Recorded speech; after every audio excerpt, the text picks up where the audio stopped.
Do you know how much it costs to transport 2 million barrels of oil through the Strait of Hormuz today? $2 million. On average, 13 tankers pass through the Strait of Hormuz each day, each carrying 900,000 barrels. And those aren't even the biggest tankers. The large ones hold up to 4 million barrels. But let's use the averages. The total amount Iran will collect per day, $11,700,000. With larger tankers, even more, $21 million every single day. Payment is accepted in cash yuan or in Bitcoin. The money is transferred to a wallet linked to the Islamic Revolutionary Guard Corps, and an Iranian military boat escorts your tanker through the strait. This is official law. The Iranian parliament passed the Hormuz Strait Management Plan. It takes effect on March 30th to 31st, 2026. Lawmaker Mohammad Reza Rezai Kuchi explained it plainly. We provide security. Naturally, vessels should pay. Guess who loses from this? That's right, you and me.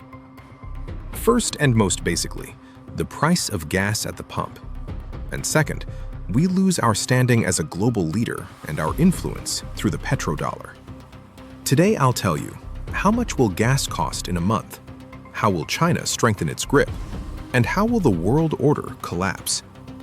Let's start with the mechanics, because the details matter more than the headlines.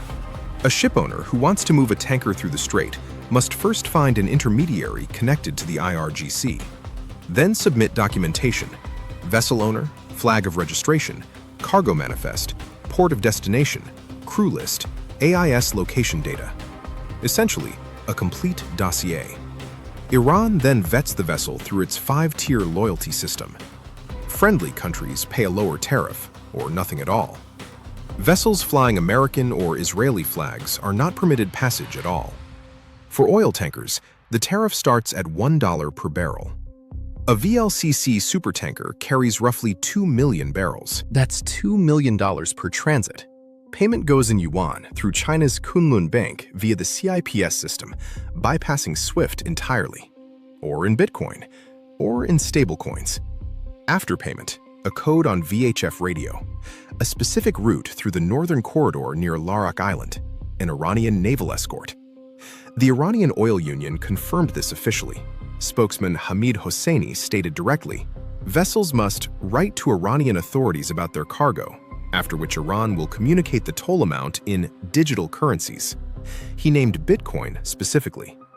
Now consider the scale. Approximately 21 million barrels of oil pass through the strait daily. At $1 per barrel, that's $21 million per day from oil tankers alone. Add LNG, and you're looking at $600 to $800 million per month, roughly $7.6 billion per year. The country Trump calls financially collapsing has built itself a revenue stream the size of an oil company from a single strait, in Bitcoin and yuan, bypassing the entire sanctions architecture the West spent decades constructing. The US Treasury spent years cutting Iran off from the global financial system. SWIFT, blocked. Dollar correspondent accounts, inaccessible. The world's major banks fear even indirect contact with Iranian transactions. And yet, Iran found a workaround. Not a new one, long road-tested, now applied to sovereign control over a strategic choke point.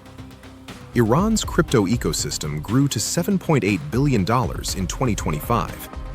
By Q4 2025, the IRGC controlled roughly half of that entire ecosystem. The volume of funds flowing through IRGC-linked addresses exceeded $2 billion in 2024 and grew to more than $3 billion in 2025. This is not wartime improvisation. This is infrastructure built over years, now turned into a toll booth at the gates of Hormuz. Stablecoins make more sense than Bitcoin here. They don't fluctuate in price between invoicing and payment. They function exactly like dollar transfers, but entirely outside the dollar clearing system. That's precisely why the US Treasury, in January 2026, sanctioned crypto exchanges ZSEX and Zedzian for processing transactions on behalf of Iranian military entities, and why the Department of Justice is investigating Iran's use of Binance to evade sanctions. But here is what's critically important. The peer-to-peer nature of crypto payments makes traditional sanctions enforcement extremely difficult in real time. Money moves faster than OFAC can issue a freeze order. Iran has created the first case in history where a state uses crypto infrastructure as a sovereign revenue mechanism at a strategic maritime choke point. This is not crime in a dark corner of the internet. This is state policy at the gates through which 1/5 of the world's oil flows. This is where the story becomes truly geopolitical. Iran applies a 5-tier loyalty system. Not everyone pays the same. Some don't pay at all. China. Beijing imports millions of barrels of Iranian oil monthly and depends on the Strait of Hormuz for 45 to 50% of all its oil imports. Chinese vessels receive free passage and IRGC escort. In return, Iran gets its largest buyer of sanctioned oil, political cover at the UN, and the yuan infrastructure underpinning the entire payment system. Russia. Moscow officially condemned the American-Israeli strikes. In Q1 2026, 90% of all Russian oil exports went to China and India, because both markets shifted to Russian oil after Iranian supplies were disrupted. For Russia, the Iranian crisis is literally a cash register. Oil prices spiked, buyers lined up. Lavrov said it at a Beijing press conference without mincing words. Thank God, Russia and China have all the capabilities, both existing and reserve, to remain independent of this aggressive adventure that is undermining the global economy. India. Delhi imports roughly 50% of its oil and LNG through the Strait of Hormuz. India conducted direct diplomatic negotiations with Tehran through its Ministry of Foreign Affairs. The result? Iranian tankers carrying Indian oil pay no tolls. Indian naval vessels receive escort. In return, no condemnation of Iranian actions from New Delhi. At the same time, India sharply increased purchases of Russian oil.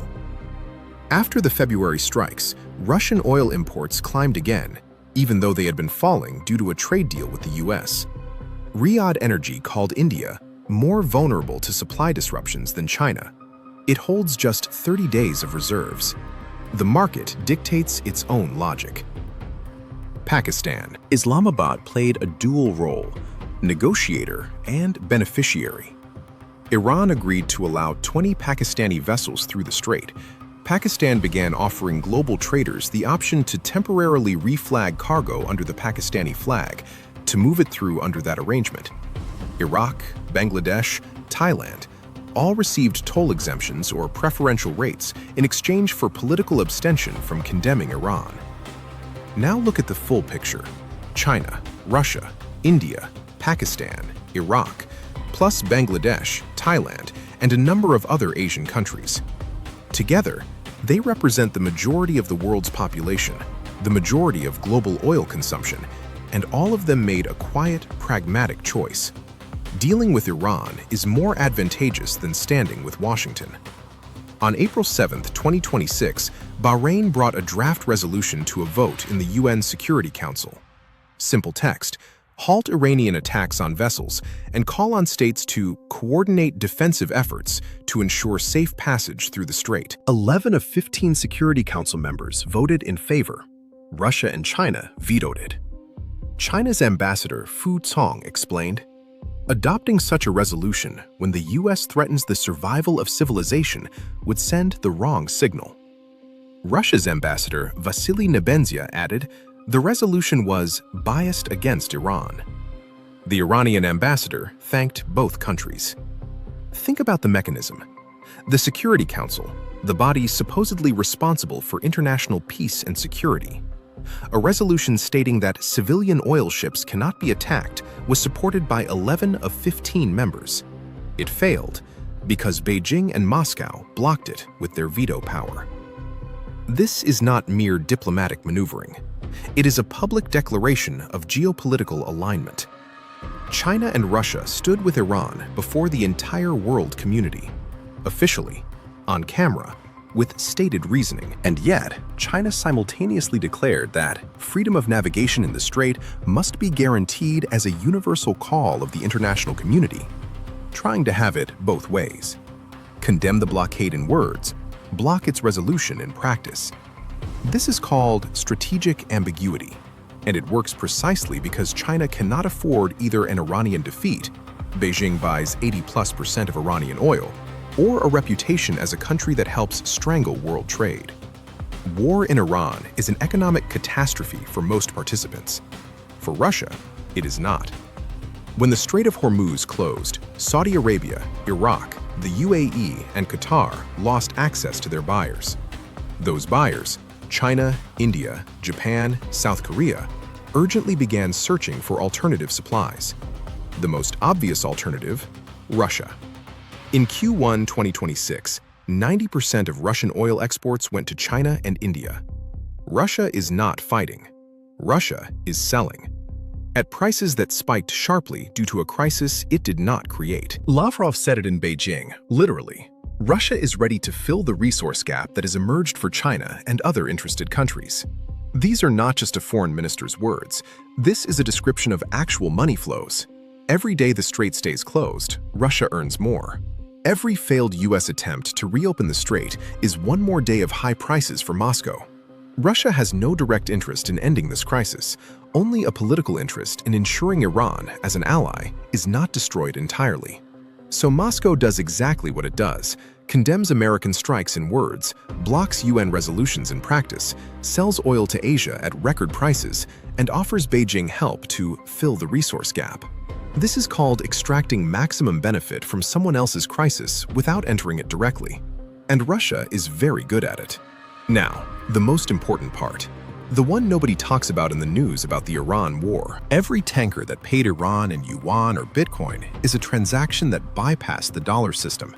This is not a catastrophe for the dollar today. It is a brick in the foundation of a system that will work against the dollar tomorrow. Look at what Iran built.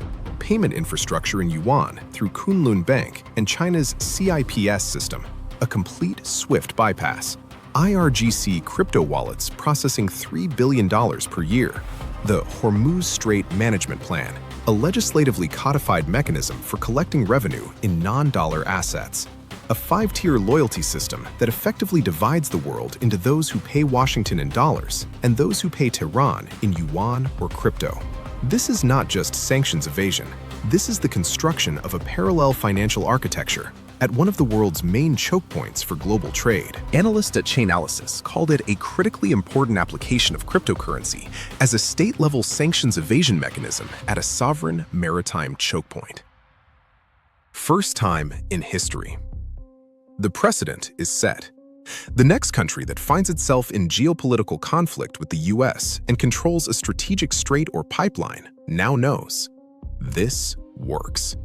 The Iranian model has proven itself. I am not a political advisor.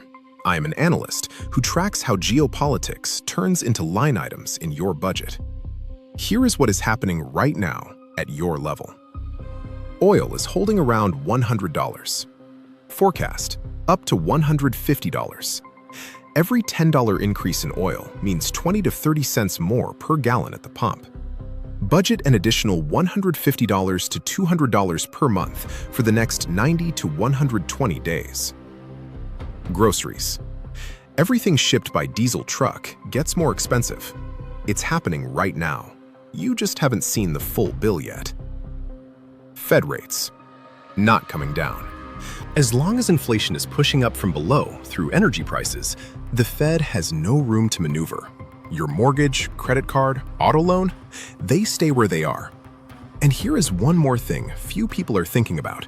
Iran's crypto infrastructure, processing $3+ billion per year through the IRGC, is creating pressure on stablecoin issuers, Tether and Circle. OFAC is trying to force them to freeze addresses. If this happens at scale, the stablecoin market will be shaken. If it doesn't, it means the Iranian system continues operating without obstruction. Both scenarios affect crypto markets. Keep this in mind if you hold crypto positions. Here is what happened over the last 2 months. The US and Israel killed Iran's supreme leader, conducted 13,000 airstrikes, declared a ceasefire. Iran violated it. The US imposed a naval blockade on Iranian ports. Iran seized tankers and collected tolls in Bitcoin. Russia and China blocked a UN resolution. India negotiated directly with Iran. Pakistan rented out its flag. The entire global south quietly lined up at Iran's checkpoint. Trump posted on Truth Social that the strait is fully open. 230 loaded oil tankers are sitting at anchor in the Persian Gulf, waiting. Here is an honest question. If the most powerful military machine in human history could not open a strait 21 miles wide in 40 days and 13,000 airstrikes, what does that say about the nature of power in 2026? Not about military strength, about where the actual leverage is. Leverage belongs to whoever controls the flow: oil, gas, data, trade routes, not to whoever has the most aircraft carriers. Iran understood this. China understood this. Russia understood this. Every country that quietly made a deal with Tehran instead of standing beside Washington understood this. And the bill for that misunderstanding is in your pocket. Every time you fill up your car. How much is a gallon in your city right now? Write it in the comments. That's the most honest barometer of how deeply this geopolitical shift has already entered your life. I'll be here every week, until the meter stops.